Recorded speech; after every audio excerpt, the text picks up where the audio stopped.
صحابہ نے شکایت یہ کی کہ ہم کھانا کھاتے ہیں لیکن ہمیں کھانا کافی نہیں ہوتا. حدیث میں ہے آپ نے فرمایا لعلکم تفترقون کہ تمہارے کھانے میں برکت اس لیے نہیں ہے اور تمہیں کھانا اس لیے کافی نہیں ہوتا کہ تم کھانا الگ الگ کھاتے ہوگے. کھانا الگ الگ کھاتے ہوگے. اگر مسلمان گناہ کرتے ہوئے نظر آیا ہے تو اس کے گناہ کو اس طرح چھپانا چاہیے جس طرح سونے والے آدمی کا صدر کھل جائے تو اس کے صدر کو اس طرح ڈھانک دینا چاہیے کہ اس کو خود پتہ نہ چلے کہ گناہ کرنے والے کے گناہ کو چھپانا اس طرح ہے. سب سے بنیادی کام یہ تھا کہ انہیں اللہ کے گھر میں لاؤ. ایک نہیں سینکڑوں واقعات ہیں صحابہ کرام کے. مسجد سے باہر حالت یہ تھی سہیل دوسی رضی اللہ تعالیٰ عنہ کی کہ وہ کانوں میں روئی ٹھوسے ہوئے تھے کہ مجھے محمد کی کوئی بات سننی نہیں ہے صلی اللہ علیہ وسلم.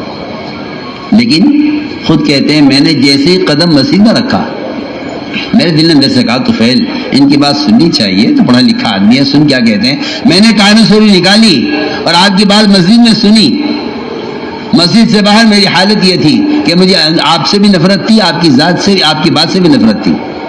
کہتے میں نے بات سنی, میں نے آپ کی بات کو قبول کیا اور میں اپنی قوم کے 80 خاندانوں کو اپنے ساتھ لے کر آپ کی خدمت حاضر ہوا.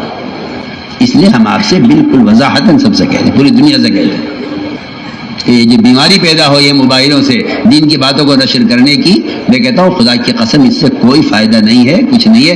یہ دین کا کھیل ہے, دین کا کھیل ہے. میں تو حضرت تھانوی رحمۃ اللہ علیہ کا ملفوظ یاد کرتا ہوں, بلکہ ان کا فتویٰ یاد کرتا ہوں, ان کا فتویٰ یاد کرتا ہوں کہ آج کے لوگوں نے ان موبائلوں پر قرآن کو کھیل بنا لیا ہے, جبکہ وہی ایک فرما گئے ہیں, فتوے میں لکھ گئے ہیں کہ ریڈیو پر بھی قرآن سننا, قرآن کو کھیل بنانا ہے, قرآن کی بے حرمتی کرنا ہے اور یہ ناجائز ہے. اور کوئی آدمی اگر ریڈیو پر قرآن سن رہا تو اس کو روکنا واجب ہے. یہ فتویٰ حضرت تھانوی کا چھپا ہوا ہے. تو جہاں مومن کی اذیت کی انتہا ہوتی ہے وہاں سے مدد کی ابتدا ہوتی ہے. وَلَقَدْ كُذِّبَتْ رُسُلٌ مِّن قَبْلِكَ فَصَبَرُوا عَلَىٰ مَا كُذِّبُوا وَأُوذُوا حَتَّىٰ أَتَاهُمْ نَصْرُنَا کہ جب اذیت انتہا کو پہنچ جاتی ہے تو اللہ کی طرف سے مدد کا فیصلہ ہو جاتا ہے. تو آپ نے فرمایا کہ سہیل آ رہے ہیں, معاملہ آسان ہو جائے گا. تو انہوں نے کہا کہ یہ رسول غلط کھاتی آپ کو رسول نہیں مانتے. بظاہر معلوم ہوتا ہے کہ معاملہ آسان ہوگا لیکن بظاہر مشکل ہوا اور مشکل کیا انہوں نے. آپ نے فرمایا کہ اب آسانی ہو جائے گی. آسانی کا مطلب یہ نہیں ہے کہ ہمیں معاملے کا موقع مل جائے گا.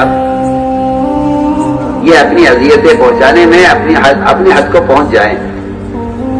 کر لیں جو کرنا ہے, کر لیں جو کرنا ہے. اللہ تعالیٰ کی طرف سے مدد کے آنے کا انتظار ایمان والوں کو.